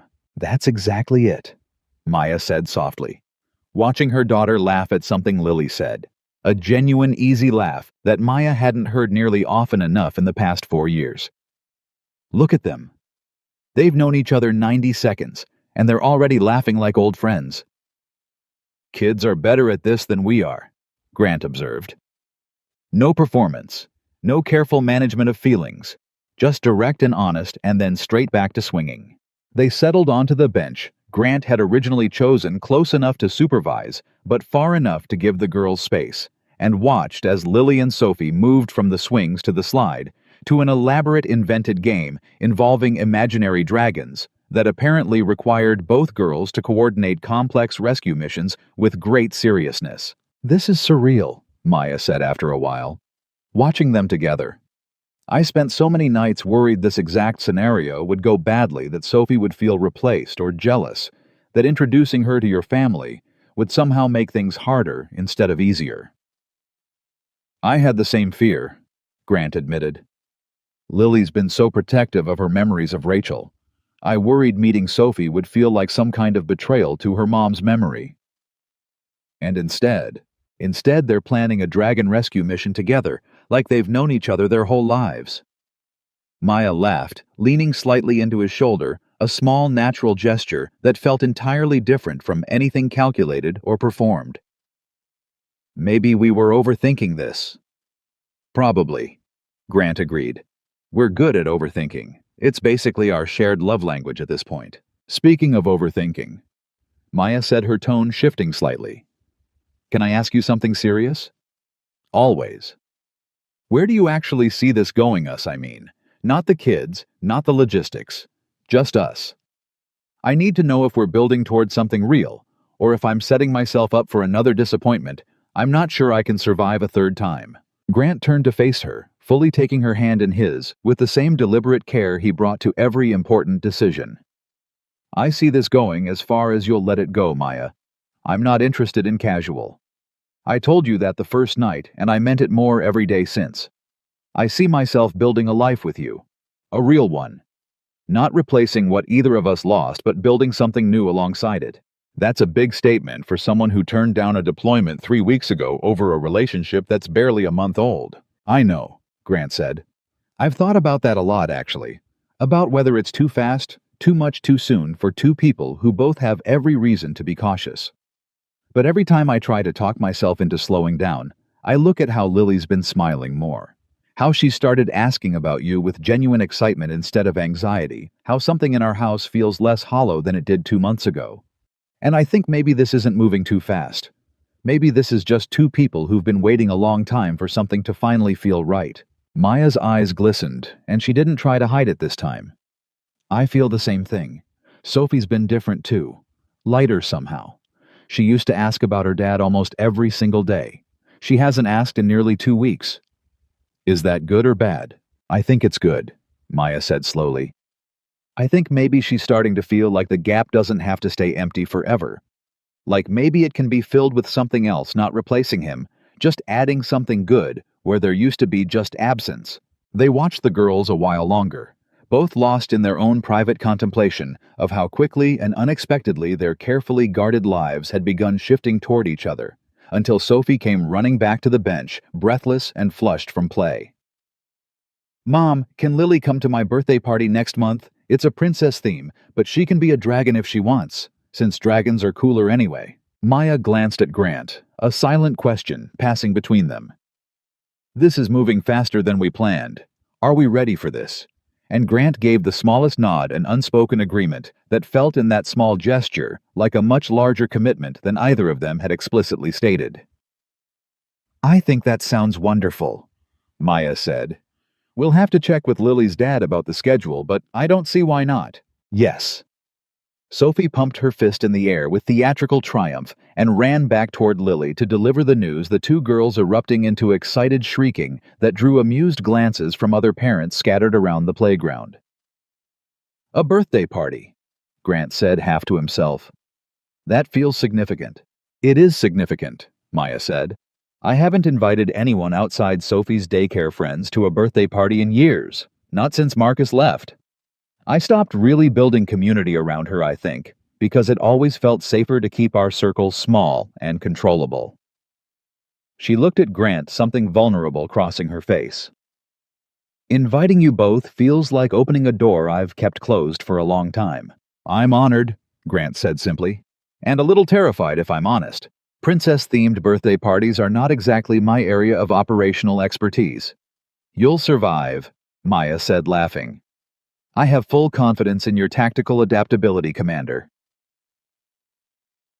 Over the following weeks, the relationship deepened in ways that surprised both of them with their speed and their stability, simultaneously a contradiction that should have felt impossible, but somehow didn't. The girls began having regular playdates, first supervised closely by both parents, then gradually with more independence as trust built between all four of them. Lily started referring to Sophie as my best friend. Within 2 weeks of meeting her, an attachment that formed with the swift, uncomplicated intensity only childhood friendships seem to manage. Sophie, in turn, began asking Maya regularly when they could see Lily's dad, a question that initially made Maya nervous before she realized Sophie simply enjoyed Grant's presence. His patient willingness to engage with her, endless questions, his habit of taking both girls seriously in a way few adults bothered to. But it wasn't without tension. 3 weeks after the park meeting, Grant called Maya late on a Thursday evening, his voice carrying a strain she immediately recognized as significant. "Danny called me today," he said without preamble. Maya's stomach tightened. "And he wants to apologize properly. Says he's been carrying guilt about the restaurant thing for weeks. Wants to take us both to dinner, make it right." "How do you feel about that?" "Conflicted," Grant admitted. "Part of me wants to tell him to go to hell. Part of me remembers 15 years of friendship that existed before that one terrible night and wonders if people deserve a chance to make genuine amends." "What do you want to do?" "I don't know. That's actually why I'm calling. I wanted to ask how you'd feel about it. You're the one he humiliated. I'm not making this decision without your input." Maya considered the question seriously, remembering the sharp public sting of Danny's joke, the particular cruelty of being mocked for surviving abandonment. But she also remembered Grant's fury that night, his immediate unwavering defense of her, the way he'd stood up without hesitation against someone who'd been his friend for over a decade. "I think," she said slowly, "that if he's genuinely sorry and not just trying to smooth things over because he misses his friend, then maybe there's room for that. But I won't sit through another dinner pretending everything's fine if he's not actually sorry. I need to see real accountability, not just a performance of it." "That's fair," Grant said. "I'll tell him those terms. If he can't meet them, I'm done with the friendship. I should have been done with it the moment he made that joke, honestly. I've just been avoiding the larger conversation about what kind of people I want around Lily." "That's a big realization. It's been building for a while," Grant said. "Watching you with Sophie the way you're so careful about who you let into her life, it's made me think harder about my own circle. Danny's not a bad person exactly, but he's careless in ways that could hurt the people I love. I don't think I can keep accommodating that just because we have history." "For what it's worth," Maya said, "I think that's a healthy realization, even if it's a painful one." They ended up meeting Danny for coffee, not dinner. A deliberate downgrade. Grant insisted on smaller stakes for a smaller gesture of reconciliation, and Danny's apology when it came struck Maya as genuinely contrite, stumbling and awkward in a way that felt more honest than a polished, rehearsed speech would have. "I've thought about that night a lot," Danny said, not quite meeting either of their eyes. "I told myself it was just a joke that you were both being too sensitive, but the more I sat with it, the more I realized I was just trying to feel clever at someone else's expense. That's not who I want to be. I'm sorry, Maya, genuinely. You didn't deserve that." It wasn't a complete repair. Some trust once broken doesn't fully restore, but it was enough for Grant to maintain a careful, more boundaried version of the friendship, and enough for Maya to extend a measured grace she hadn't necessarily expected to offer. By the time Sophie's birthday party arrived 6 weeks into what had unmistakably become a serious relationship, the families had settled into a rhythm that felt to both Grant and Maya's quiet astonishment almost natural. Grant attended the princess-themed party, in full good-natured participation, allowing both girls to apply a tiara and a cape to his uniform-trained posture, laughing harder than he had in 18 months, as Sophie directed an elaborate game involving dragon rescues and princess diplomacy that somehow required him to play 3 different characters simultaneously. Maya watched him from across the backyard, surrounded by a small gathering of Sophie's daycare friends and their parents, and felt something settle in her chest that she hadn't expected to feel again. Not just attraction, not just the relief of companionship, but something closer to certainty. This man kneeling in the grass in a paper crown, fully present and unembarrassed. playing along with her daughter's elaborate fantasy with genuine enthusiasm rather than the strained patience most men managed when fatherhood wasn't required of them. This felt like something she could trust. "You're staring," Denise said, appearing at her elbow with a knowing smile, having been invited to the party as Maya's oldest friend, despite her complicated role in orchestrating the original disastrous dinner.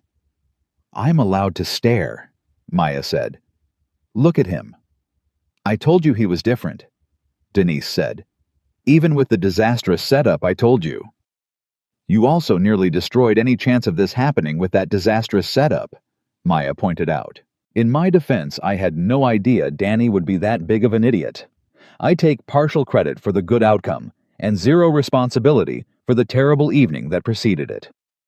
Maya laughed, watching as Lily ran over to involve Grant in some new development in the dragon narrative. Sophie closed behind both girls' faces, lit with the particular joy of children fully absorbed in imaginative play with an adult who refused to phone it in. "I think I love him?" Maya said, the admission slipping out before she'd fully decided to voice it. Denise's eyebrows rose.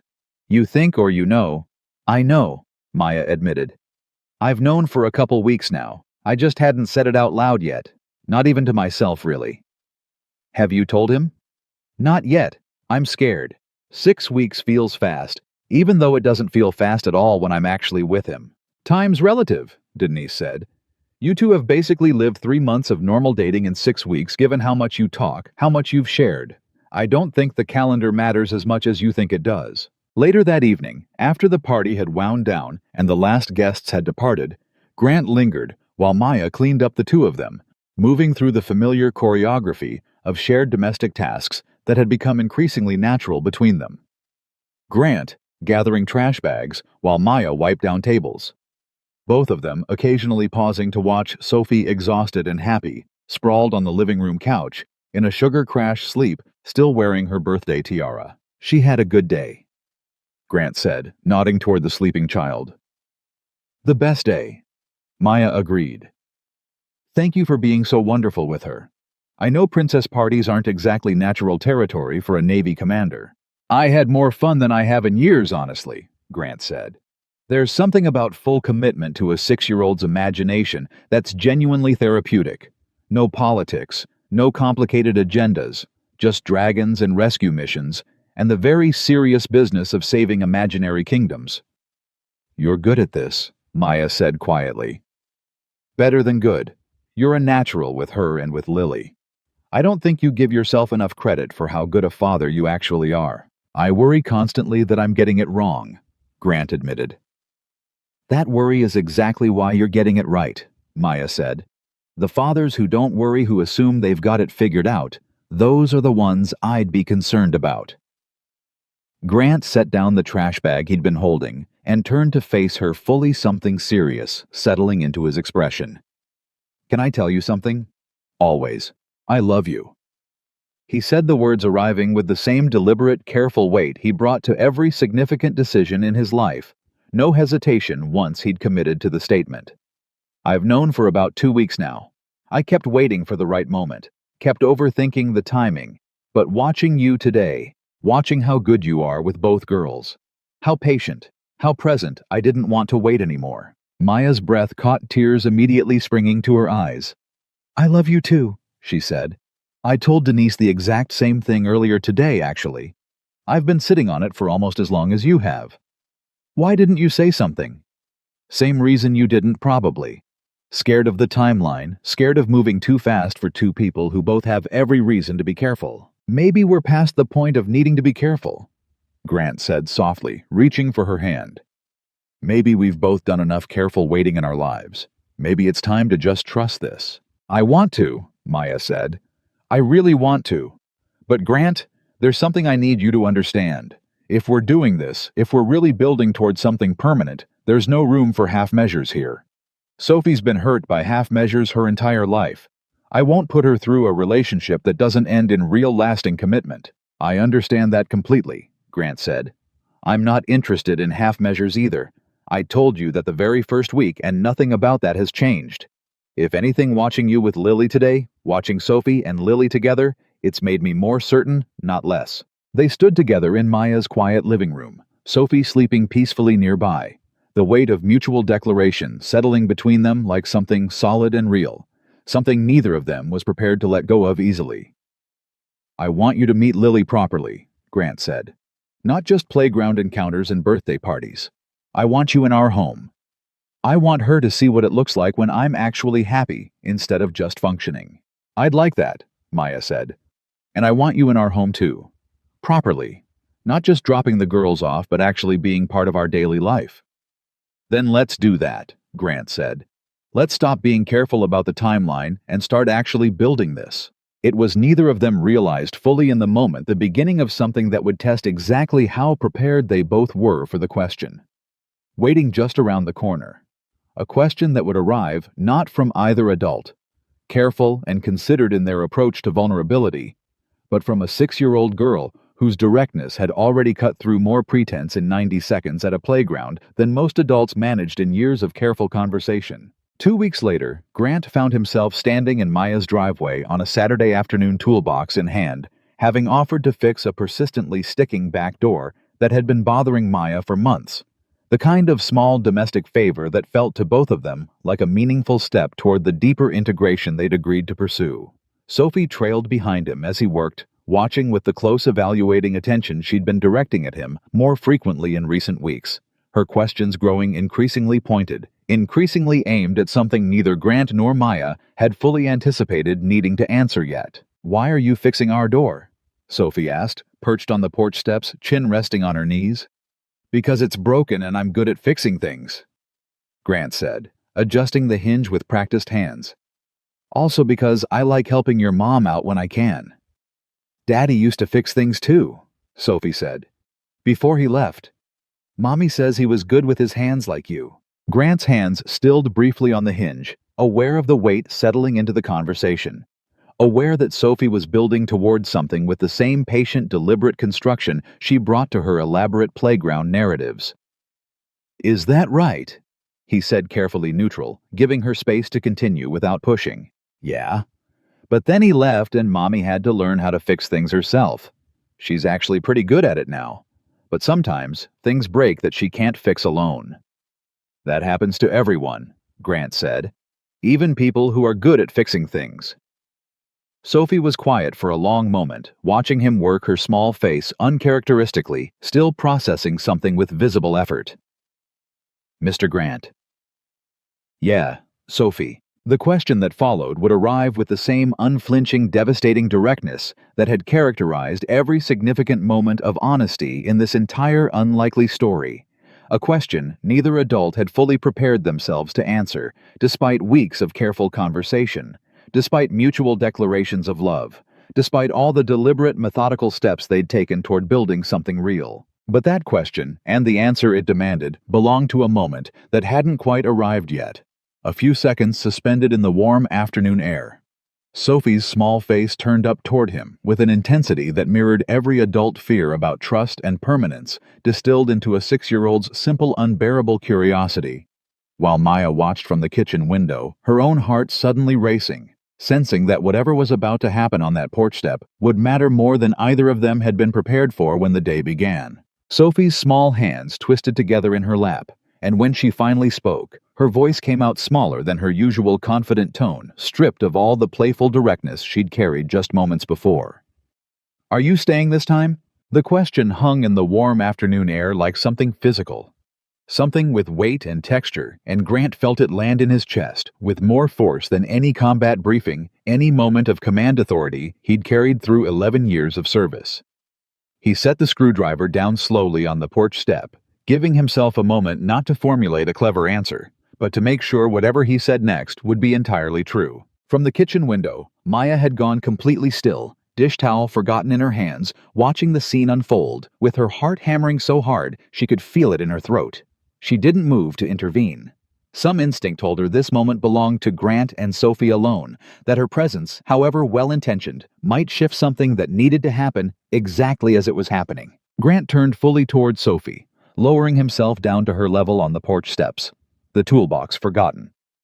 Beside him, the broken hinge.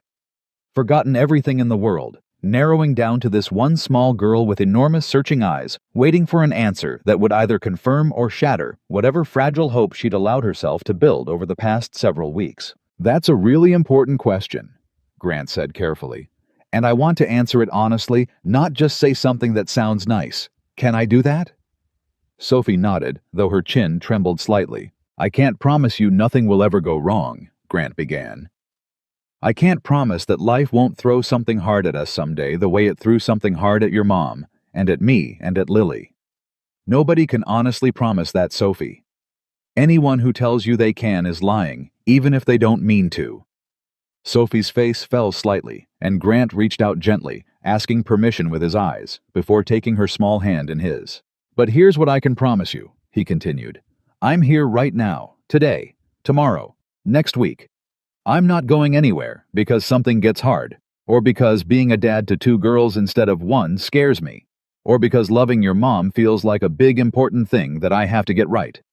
I'm staying because I want to stay, not because I have to, because I choose to every single day the same way I'd choose it again tomorrow." "But how do I know?" Sophie asked, her voice cracking slightly. "Daddy said things too. Mommy told me he loved us before he left." It was the hardest question anyone had asked Grant in 18 months. Harder than any deployment briefing, harder than the chaplain's voice on that ship deck delivering news that had reshaped his entire life. He felt the full weight of every father who had ever failed a child like this, every broken promise that had taught this little girl that words alone meant nothing. "You're right," Grant said slowly. "Words don't prove anything. Anyone can say the right words. What proves it is what someone does day after day, even when nobody's watching, even when it would be easier to leave." He gestured toward the broken hinge toward the half-finished repair sitting beside them.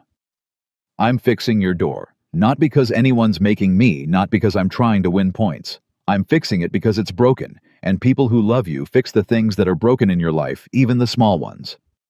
Especially the small ones sometimes, because that's how you know someone's really paying attention." Sophie was quiet, processing this with the same serious gravity she brought to everything, her small hand still resting in Grant's larger one. "I can't give you a promise about forever," Grant said finally, his voice thick with emotion he no longer tried to hide.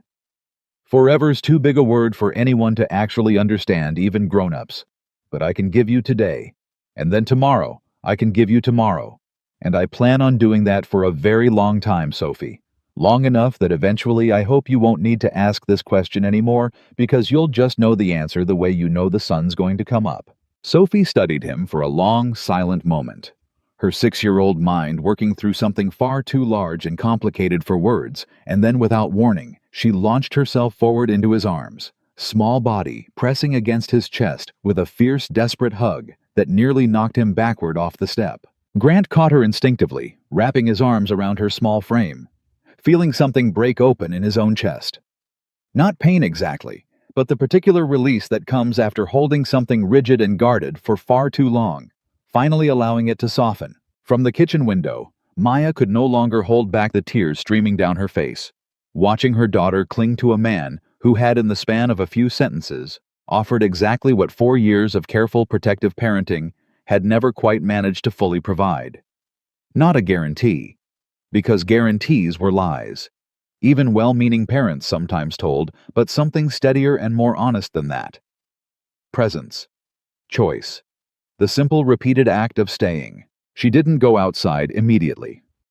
She let the moment breathe, let her daughter have this without an audience, without the complicated weight of adult emotions crowding into something that belonged right now entirely to a little girl, and the man who was slowly, carefully earning the right to matter in her life. When Sophie finally pulled back, wiping her face with the back of her hand, in the unself-conscious way children do, she looked at Grant with something new in her expression. Not quite trust. Not yet. Trust like that takes longer than a single conversation to build, but something adjacent to it. Something hopeful and tentative and real. "Okay," she said simply. "I believe you. For today."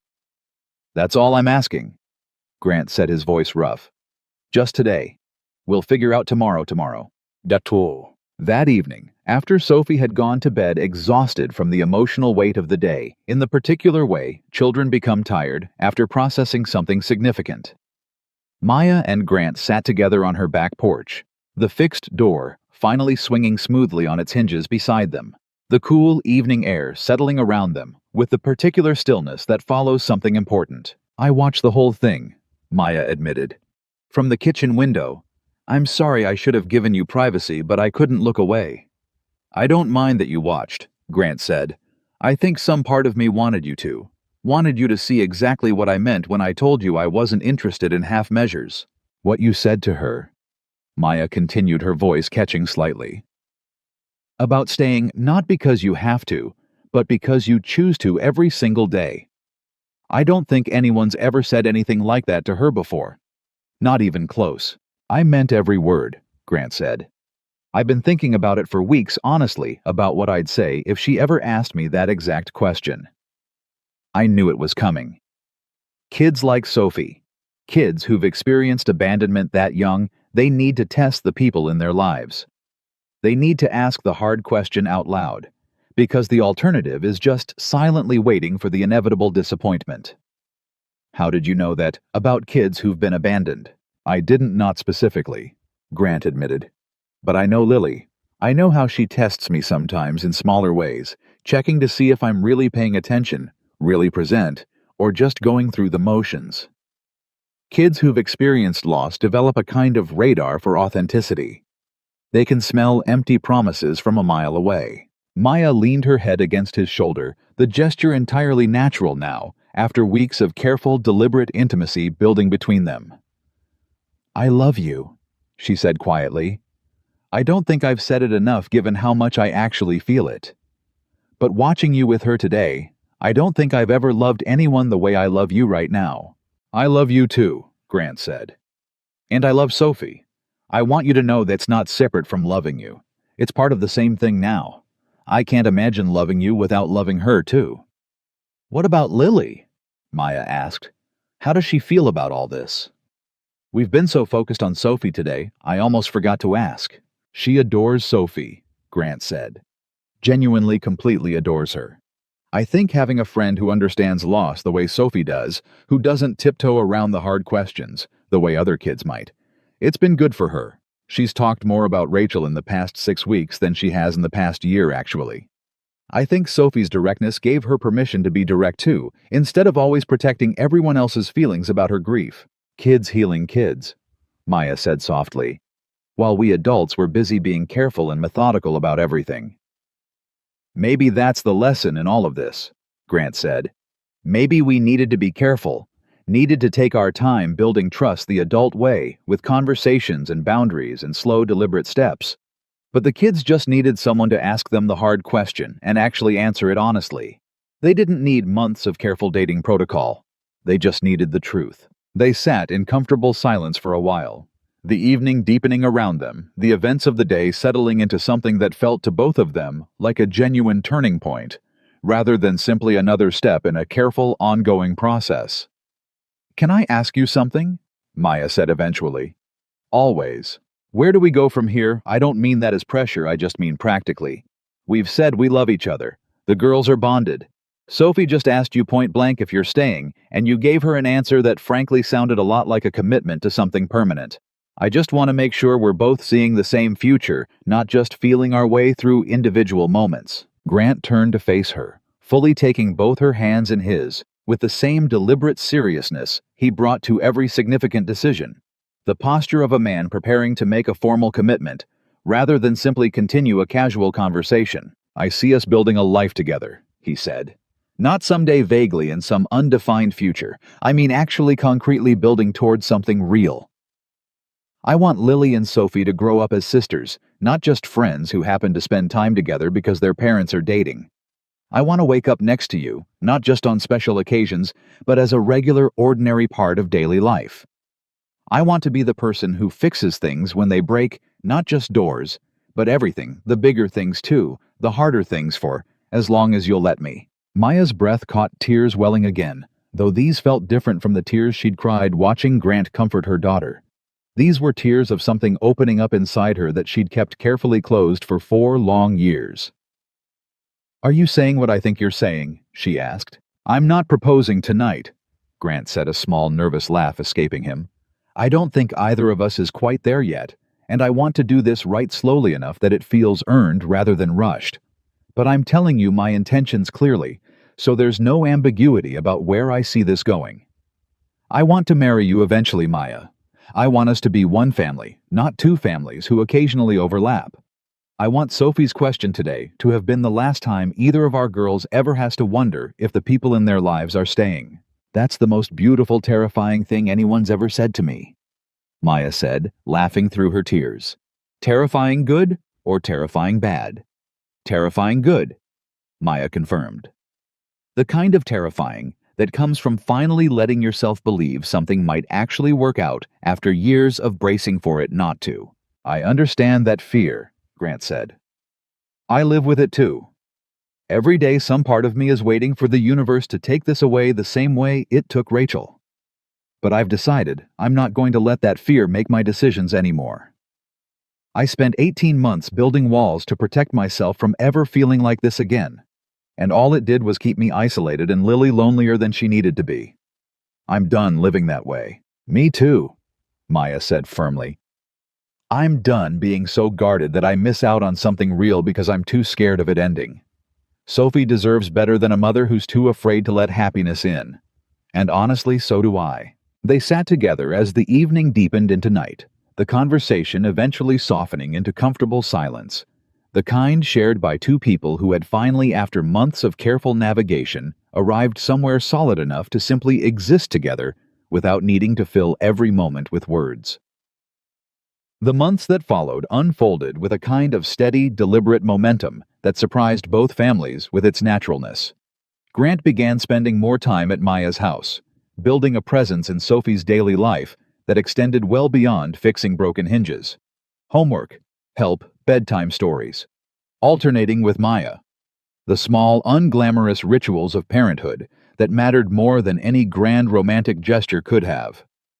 Maya, in turn, became a steady fixture in Lily's world, attending school events, alongside Grant, helping with the elaborate, increasingly impressive braids Lily had been wanting since that first difficult morning months earlier, patiently teaching Grant the technique in their kitchen one evening, while both girls supervised with great amusement at his clumsy fingers. The two girls became, as Grant had hoped, something closer to sisters than friends, sharing secrets, occasionally fighting over toys with the particular intensity of children who trust each other enough to be genuinely annoyed, comforting each other through the smaller griefs that still surfaced unexpectedly, a missed mother on a school's Mother's Day craft project, an absent father during a father-daughter dance announcement at Sophie's school. They navigated these moments together, now neither girl carrying her grief in complete isolation anymore, each finding in the other a witness who understood without needing lengthy explanation. 8 months after that first disastrous, humiliating dinner at the Brass Anchor, Grant proposed to Maya on a quiet Tuesday evening, deliberately choosing an ordinary day over some elaborately staged romantic occasion, explaining when he got down on one knee in her kitchen that he wanted this moment to reflect exactly what their relationship had been built on. Not grand gestures performed for an audience, but quiet, genuine commitment expressed in the ordinary moments of daily life. I know this isn't the dramatic proposal some people dream about, he said, his voice unsteady despite his usual composed authority. No restaurant, no audience, no elaborate planning. Just you, me, and the girls asleep down the hall. But that's exactly why it feels right. Everything that matters about us has happened in moments like this one. Ordinary moments that turned out to be extraordinary because we were honest with each other inside them.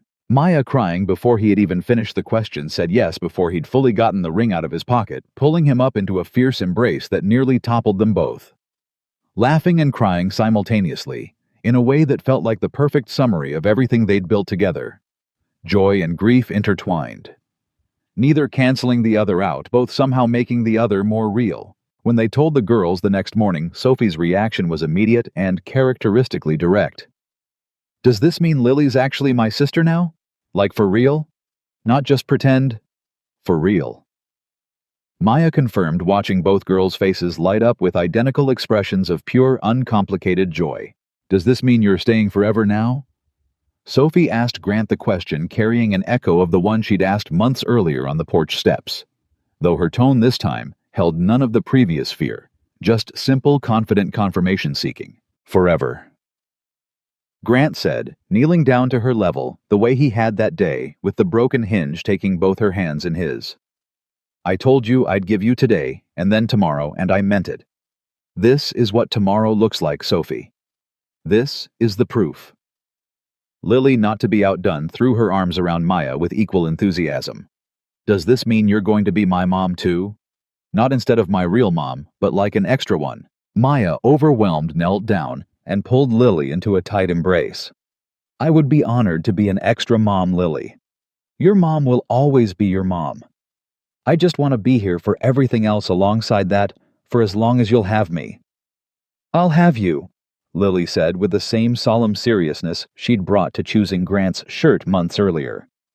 Forever, probably. The wedding took place 6 months later in early spring. A small, intimate ceremony in the same park where Lily and Sophie had first met, the same bench where Grant and Maya had sat watching their daughters discover an unbreakable bond in the span of 90 seconds of brutally honest 6-year-old conversation. Both girls served as something between flower girls and co-maids of honor, a role they invented themselves and insisted upon with the same fierce determination they brought to everything, walking down the makeshift aisle, hand in hand, matching dresses chosen together after extensive, serious deliberation about color and style that had taken nearly as long as the actual wedding planning. Danny attended, having maintained the careful, more boundaried friendship Grant had insisted upon since the apology. His presence at the wedding, a quiet testament to genuine growth rather than simple forgiveness. He'd spent the intervening months actively working to become a better friend, showing up consistently in small, reliable ways that had slowly rebuilt some measure of the trust his careless joke had nearly destroyed.